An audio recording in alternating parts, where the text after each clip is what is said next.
9:35, seguimos acá en 14 bis por Sónica Más. Lo habíamos hablado al comienzo del programa, antes de hablar con Santiago Bulat, un economista que nos aportó sobre la situación y sobre los cambios que se presuponen que debería activar Sergio Massa en el corto plazo. Hablamos de ajuste fiscal, hablamos de las urgencias que demanda el mercado cambiario y también de reformas estructurales sin entrar mucho en detalle. Pero bueno, este programa se llama 14 bis y solemos tocar temas laborales y me pareció importante en medio de la agenda vertiginosa y frenética que nos dio esta semana por los cambios de gabinete y sobre todo ayer, hacer un paréntesis por algo que solemos debatir y hablar en este programa tanto con empresarios, con sindicalistas, con funcionarios y también con abogados especialistas en derecho laboral. Así que le damos la bienvenida y le agradecemos por su tiempo a María Isabel Sforzini. Ella es abogada, es profesora de Derecho del Trabajo, es coordinadora de la Ley del Trabajo Comentada y Jurisprudencia Laboral de la Corte Suprema de la Justicia de la Nación, y además es secretaria del Juzgado Nacional del Trabajo número 75. Isabel, un gusto tenerte acá en 14 bis y bienvenida. Gracias, muchas gracias, encantada, el gusto es mío realmente de compartir este espacio. A ver, Isabel, me interesé, sobre todo, me llegó una versión comentada de uno de los libros que vos sos coautora, que tiene que ver con la ley del contrato del trabajo, básicamente, con la legislación laboral, y que Exacto. tiene ampliaciones o ayornamientos. Y muchos de los debates que están hoy en día, tanto en empresas como en sindicatos, tiene que ver con el ayornamiento laboral. ¿A qué nos referimos cuando decimos la modernización de las leyes laborales? Bueno, mira, ese es un concepto bastante amplio. Yo te cuento desde la ley de contrato de trabajo lo que estamos haciendo. En realidad lo que está haciendo el doctor Ackerman, que es el director y garantía absoluta de esta obra, ¿verdad? Nosotros lo que hemos introducido en esta nueva edición, que es la tercera edición de la obra, que transformó de 3 tomos a 4, es el comentario acerca del artículo 102 bis, ya que dentro de las modalidades contractuales se introdujo la ley 27.555 de teletrabajo. Bien. Esta ley entró en vigencia el 1 de abril del 21 y evidentemente, si bien plasma una modalidad que ya primigeniamente algunas empresas habían comenzado a usar, consagró la pandemia. Entonces esta ley, en un excelente comentario del doctor Horacio Las Heras, regula todas estas nuevas condiciones de trabajo y modalidades que hace que el trabajador preste las tareas fuera del ámbito de la empresa y en general dentro de su propio horario. Entonces, bueno, tiene algunas modificaciones con respecto al régimen de jornada, con respecto al derecho de la desconexión, cómo debe ser el pase de presencial a teletrabajo, ya que solo puede ser voluntario y debe plasmarse por escrito. Y habla también de la representación sindical de aquellos trabajadores que no hacen actividad presencial, pero que sí gozan de la misma representación que los que lo hacen. Esto es una parte muy importante de la nueva actualización de la Ley de Contrato de Trabajo, que, permitidme decir, bajo la dirección de Mario Ackerman, convocó a los mejores de cada tema. La garantía absoluta de esta ley es que cada comentario de cada artículo está hecho por la persona que más sabe de ese tema, independientemente de su color político. También introdujimos después el artículo 179, reglamentado finalmente por el decreto 144 del 2022. Cuando se gestó el artículo 179 en nuestra Ley de Contrato de Trabajo en 1974, se dispusieron descansos diarios por lactancia.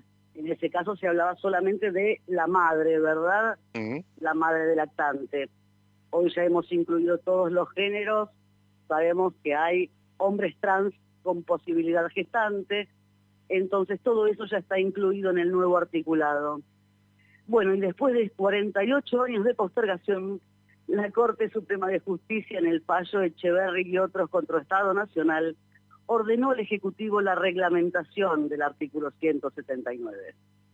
Ahí vio la luz el decreto 144 del 2022, donde reglamentó este derecho al goce de espacios de cuidado infantil sin diferenciación de géneros, cubriendo a los niños de 45 días a 3 años, en aquellos establecimientos donde presten tareas 100 personas o más, pudiendo reemplazarse además esta prestación por un reintegro de gastos de guardería o personas de cuidado.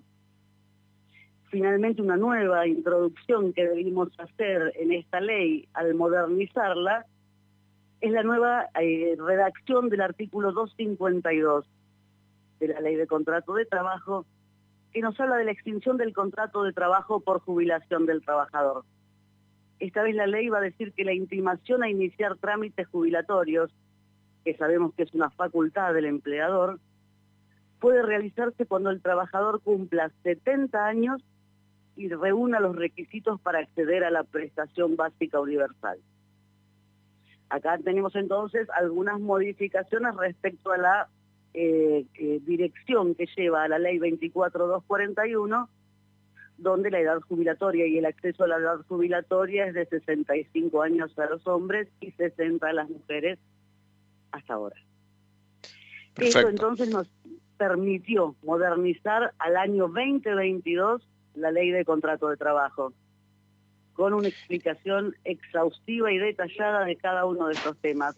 No ya de los anteriores, que se los contábamos en las anteriores ediciones, sino de estos últimos que son tan importantes y tan requeridos, ¿verdad? A ver, Isabel, quería preguntarte si estas actualizaciones que se están dando en la legislación laboral, usted como abogada laboralista, las está percibiendo en la actualidad, en el mundo laboral en la actualidad y sobre todo en los convenios colectivos, ¿no? Bueno, yo creo que la introducción es gradual, como siempre, y que la realidad también siempre va por delante de la ley. La ley va regulando y normativizando aquellas circunstancias que surgen de la práctica. Entonces, evidentemente, tanto la ley de teletrabajo como el decreto 144 generan una modernización del derecho del trabajo exigida. El artículo 252 puede ser objeto de opinión, porque lo que marca aquí, a mi criterio modestísimo, es que se extiende la vida de la producción económicamente activa. Y si bien es cierto que la expectativa de vida es cada vez mayor, no sé si es lo mejor que cada vez sea mayor el lapso de prestar en la economía laboral. Será un debate que tendremos que darnos, como tantos otros, porque si hay algo dinámico en nuestra realidad, es el derecho del trabajo. El mundo del trabajo está en constante dinámica y todos absolutamente pertenecemos y nos vemos atravesados por él. Yo se los digo siempre a mis alumnos, ojalá nunca nos roce el derecho penal. En algunas ocasiones recurriremos al derecho civil, pero lamentablemente casi todos nos veremos atados al derecho laboral. Son muy pocos aquellos que pueden escapar a la necesidad de trabajar. Y a la necesidad, como dice el doctor Ackerman, de cambiar tiempo por salario.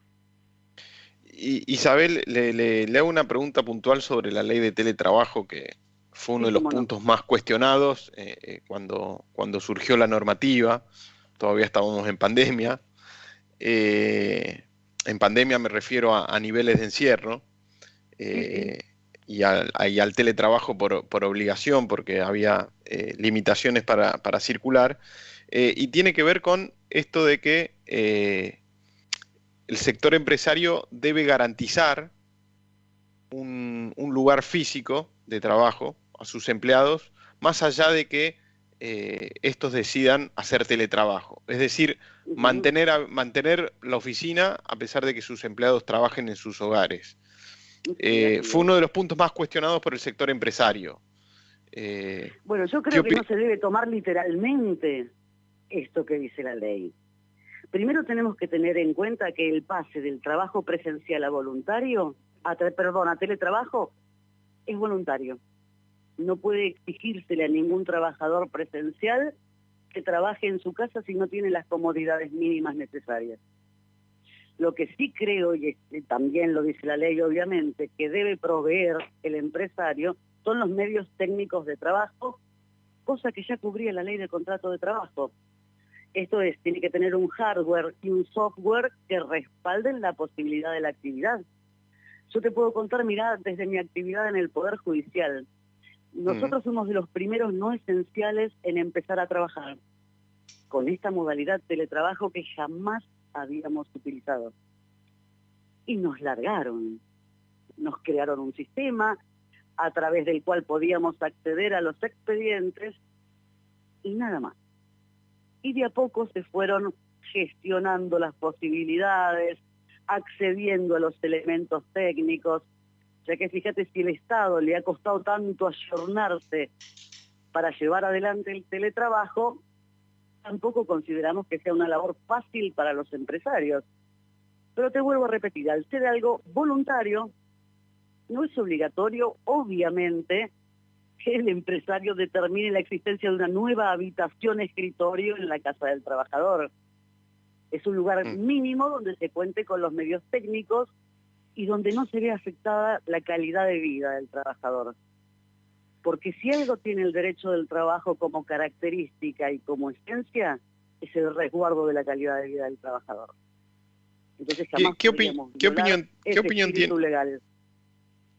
La corro apenitas un poquito a la actualidad política y como es una experta del mundo de la legislación laboral, me interesaba saber la opinión de alguien del fuero.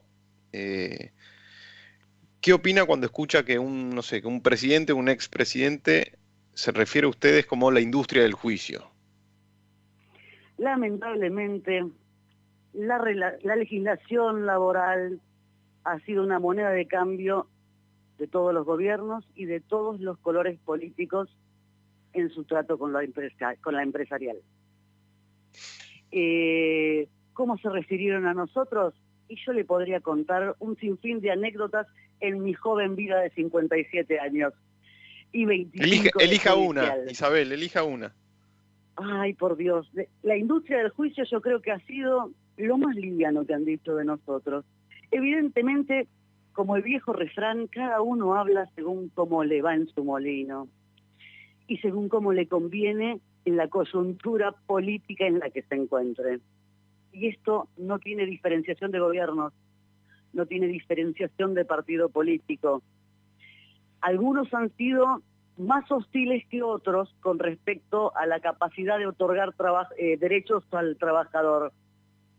Pero casi siempre el derecho laboral ha sido una moneda de cambio importante que se ha esgrimido en las negociaciones.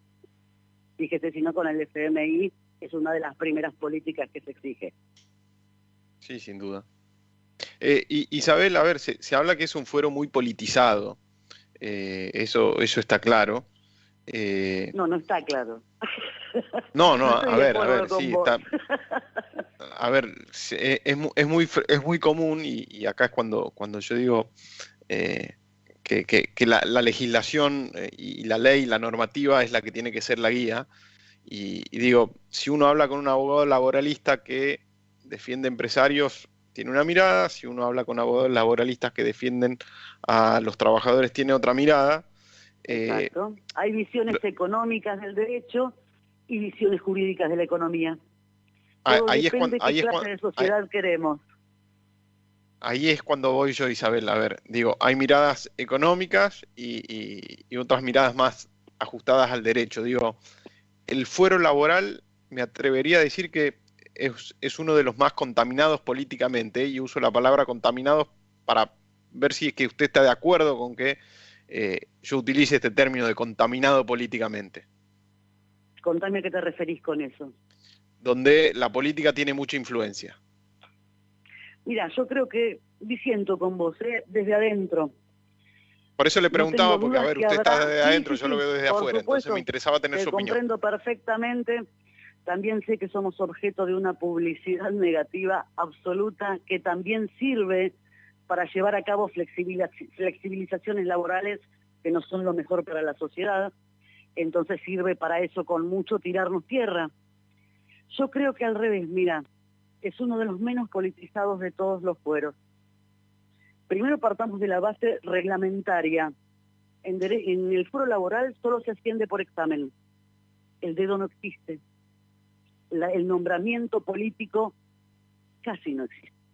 Y te digo casi no existe porque no voy a ser hipócrita ni con vos ni con tus oyentes. Seguramente hay apoyos, seguramente hay empujoncitos, pero dentro de lo que son todos los fueros, realmente es el menos politizado para mí. Y es el que más castigado se ha visto. Yo tuve una excelente jueza laboral que no accedió a camarista por un fallo contrario al gobierno en su momento. No te digo ni a qué gobierno, ni qué fallo.